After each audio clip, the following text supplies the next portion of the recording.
How's it going, everyone? So, I have a little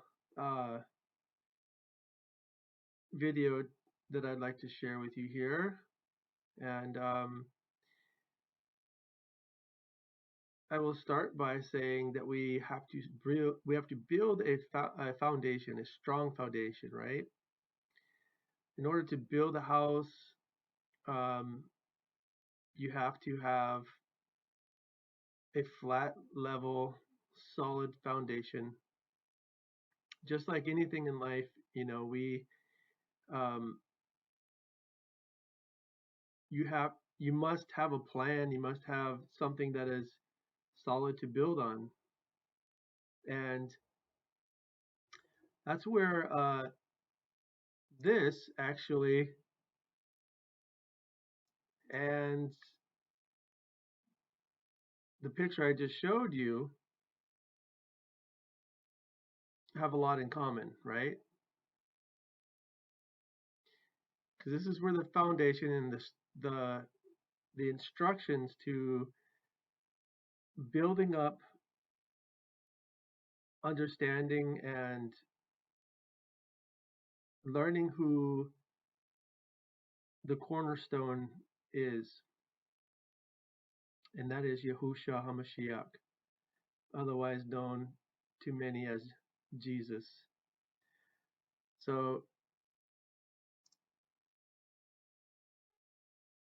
when we go to Psalm 118:22, it says, "The stone which the builders refused is become the head stone of the corner."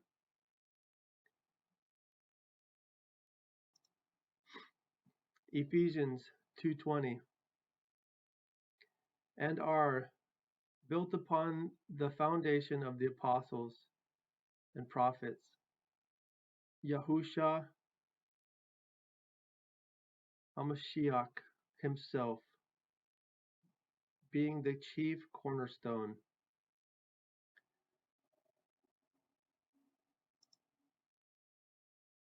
So they say that the cornerstone is the strongest point, right? And I know this isn't a very beautified cornerstone here, but it's just for the picture, so, just to give an image of what the cornerstone is. And if we go to Mark 12:10, this is in the, where it talks about the parable of the vineyard. And in this verse we have, "And have ye not read this scripture? The stone which the builders rejected is become the head of the corner." So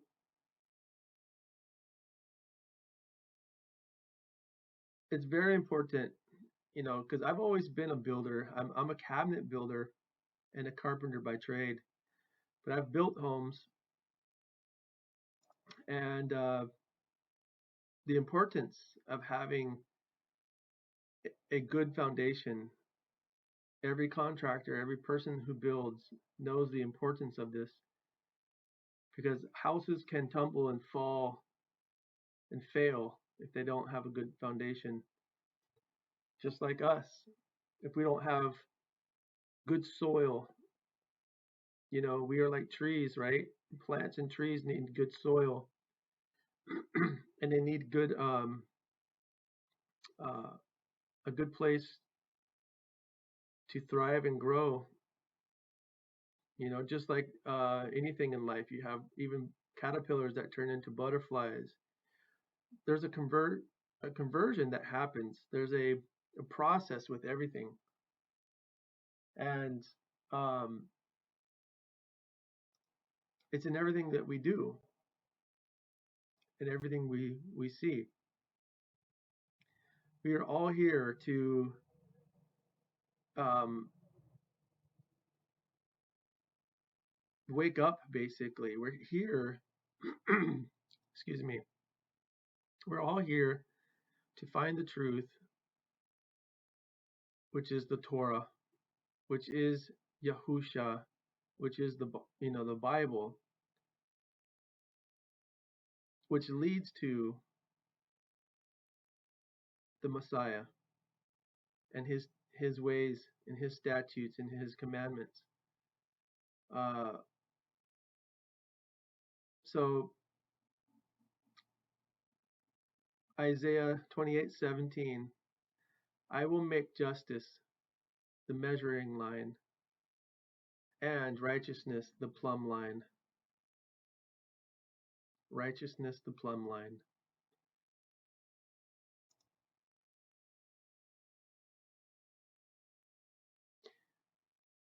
When you build, nowadays we use levels and lasers, but in the old days they used to use plumbs, right? Plumb lines. And oops, I just X'd out of one. There's even instruments like this where my father and I, when I was younger, we built a house with one of these. It's a water level. Basically what you do is you can build a post and pier house by taking one end of the hose to one side of a pier and nailing this basically to one post. And every time you lift this side of the hose, it'll tell you water always finds its own level. So it'll find a level right through here and it'll start beeping where the level from this device levels up with another area. And this is how you find level.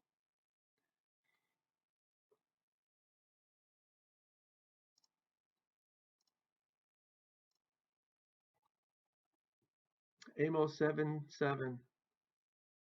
Thus he showed me, and behold, the Lord stood upon a wall made by a plumb line, with a plumb line in his hand. And the Lord and Yahuwah said unto me, Amos, what seest thou? And I said, a plumb line. Then said Yahuwah, behold, I will set a plumb line in the midst of my people Israel. I will not again pass by them anymore. And if you read this book, Amos is not a very big book in the Bible. It's about 9 chapters. But if you, I should just read you the preface of this book, and you will see the similarities of many things that are happening in the world right now, and how, in this book, there, the Father shows that there is no escape from judgment, but in the end, there is restoration for Israel. But yeah, very, every book in the Word of God shows us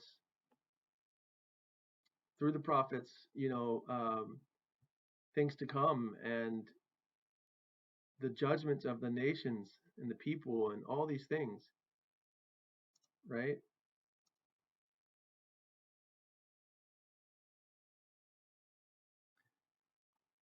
So what I'm going to do now is I'm actually going to read I'm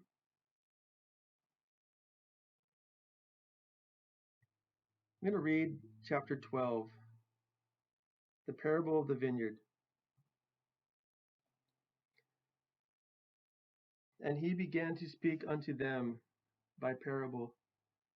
A certain man planted a vineyard and set an hedge about it and digged a place for the wine fat and built a tower and let it out and lent it out to husbandmen and went into a far country.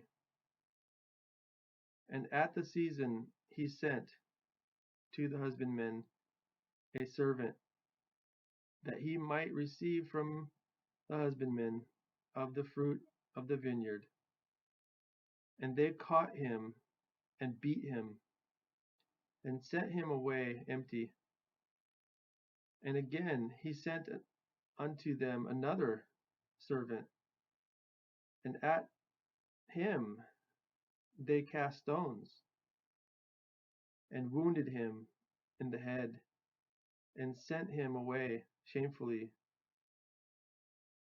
handled. And again he sent another, and him they killed, and many others, beaten some and killing some. Having yet therefore one son, his well-beloved, he sent him also last unto them, saying, they will reverence my son. But those husbandmen said among themselves, this is the hire. Come, let us kill him, and the inheritance shall be ours. And they took him and killed him and cast him out of the vineyard. And shall therefore the Lord of the vineyard do? He will come and destroy the husbandman, and will give the vineyard unto others. And have ye not read this scripture? The stone which the builders rejected is become the head of the corner. This is the Lord's doing, and it is marvelous in our eyes. And they sought to lay hold on him, but feared the people. And they knew that he had spoken the parable against them, and they left him and went their way. So, this parable says it all. If you look into what this parable is saying, it is so profound. Oh man, it's one of those parables that is so amazing. This is also what happened when the Father sent Yahusha, right? This is what it is speaking of, because as in like the husbandman, every time this, the owner of the vineyard, the man that planted the vineyard, would send someone, one of his servants, they would always be killed or bruised or beaten. And if you think about the word in the book in the Old Testament, this is what happened all throughout time, right?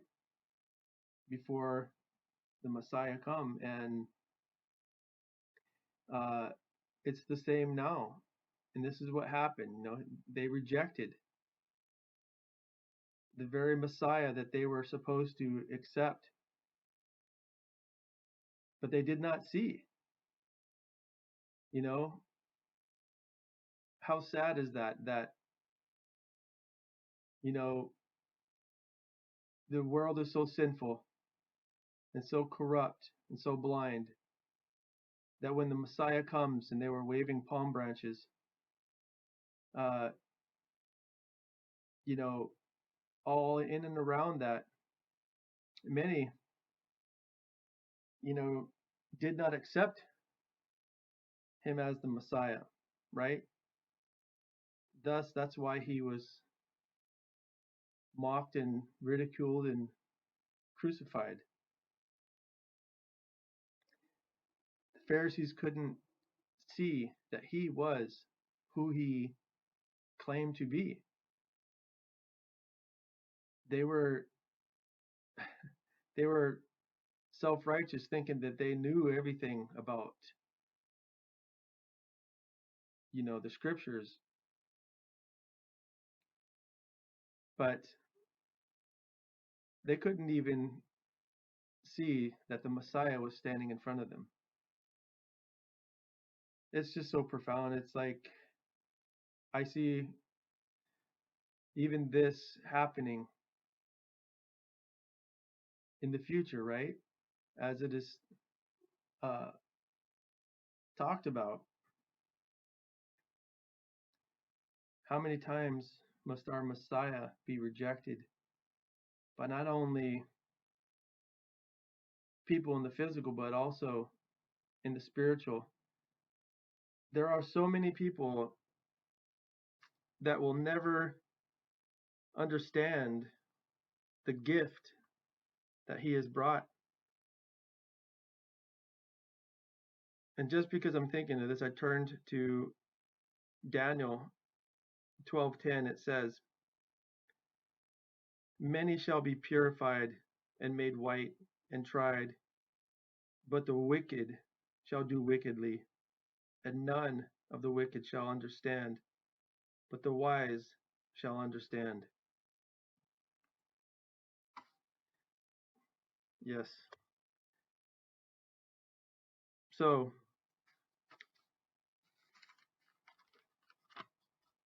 I want to read for you all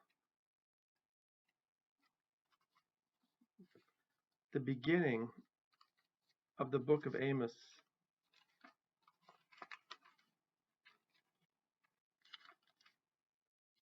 Just because, well, even the book of Hosea, um, and like I said, this is just a preface, just like you know the starting of the story, and it's really good because it kind of paints a picture of what we see now. I mean, you can find so many similarities of famines and things that are happening in the world in all of the scriptures, right?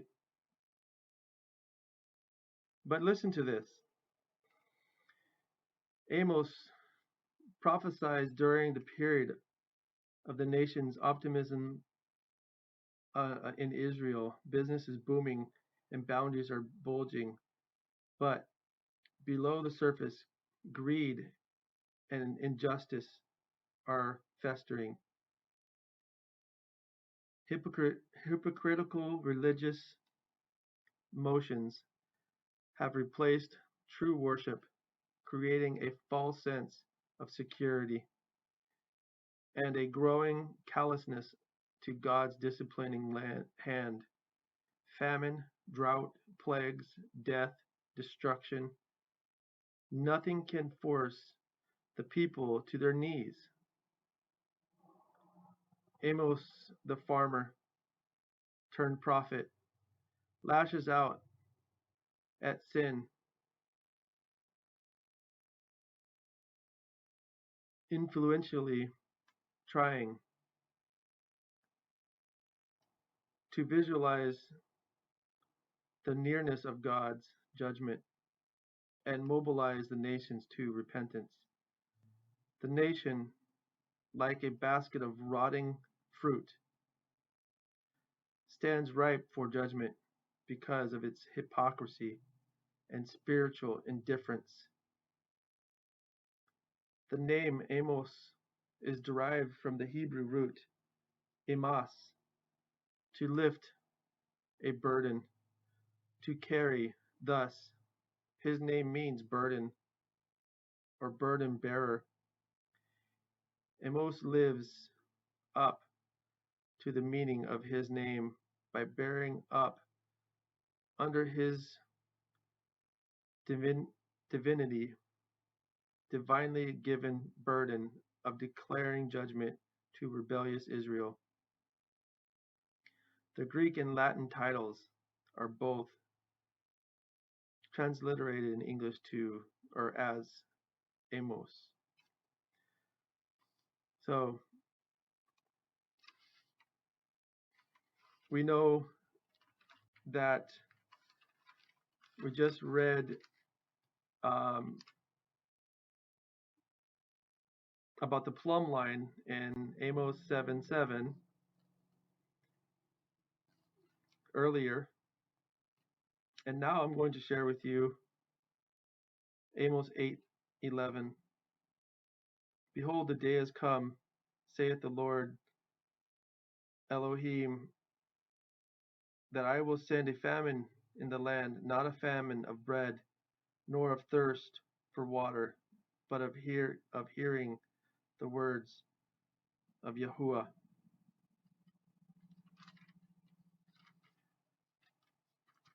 I believe this is happening now, soon.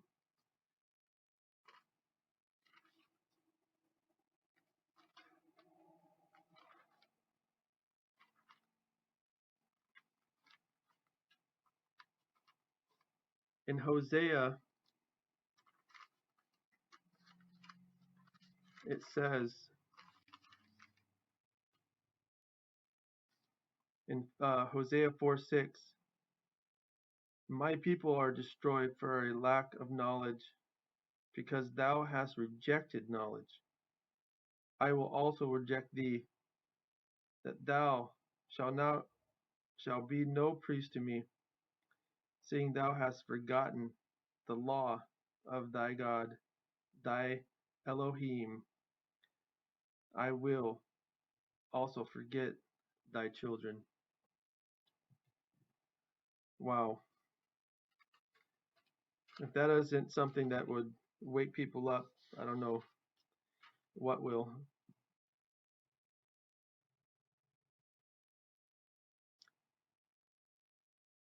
So yeah, everyone, we know what the answer is. We know that there's many famines and many things coming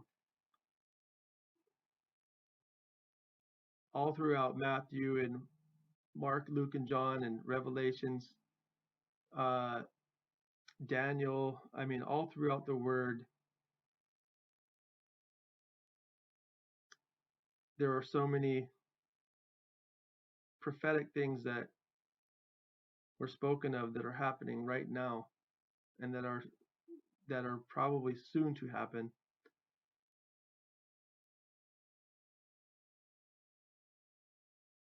And as I'm just kind of taking my time with this video here, I just want everyone to know that we're all, I know, at different levels of understanding. I at times wish that I, could take the time to do some simple gospel videos, and I may do that for my newcomers that may not be in tune to everything that we are saying here. This may be confusing a lot of people, but I know that there are many that follow me that can see the things that I'm showing, and have done research on these things also. And you all have, because you're smart and you're getting the truth also. You're out there doing your due diligence to be obedient to what the Father is showing you through the Ruach. And I just think there's so much. I mean, I could literally show and talk on the subject of things that are the similarities of what's going on in this book compared to our world. I mean, I could do it for hours, because there is just so much. And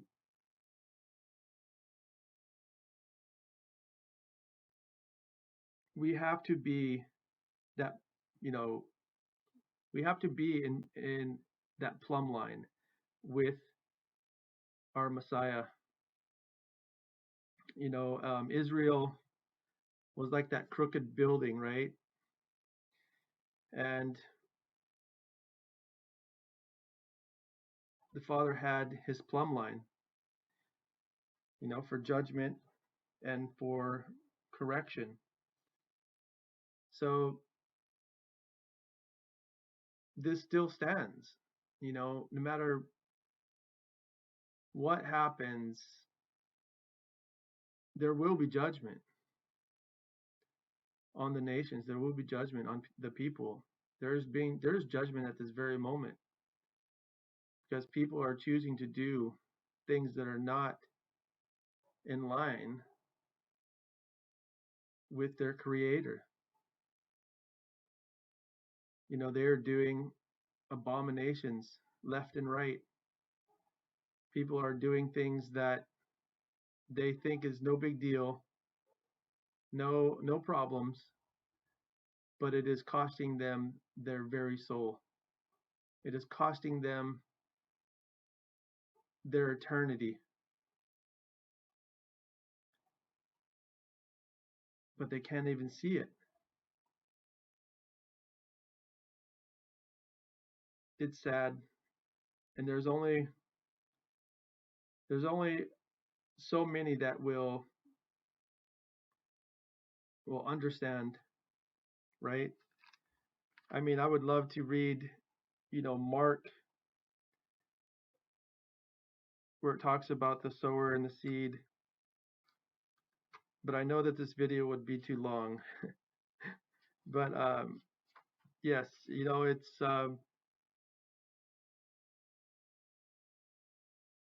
some of the seeds will be scorched, and some of them will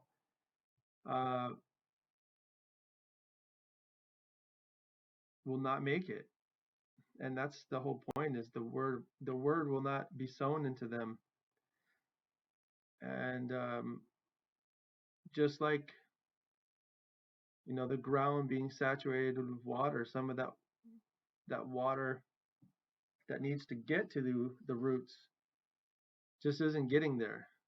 Or there's so many examples of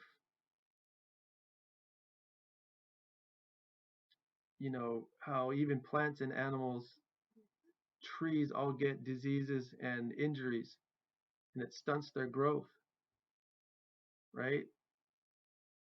So it's the same with us. If we aren't protected, if we aren't covered by that mark, or by Yahusha and his gift that he gave us, which is his sacrifice on the cross. This is what it's all about. And finding that truth and walking it out with him and receiving the Holy Spirit, so that you can receive and be taught all these things.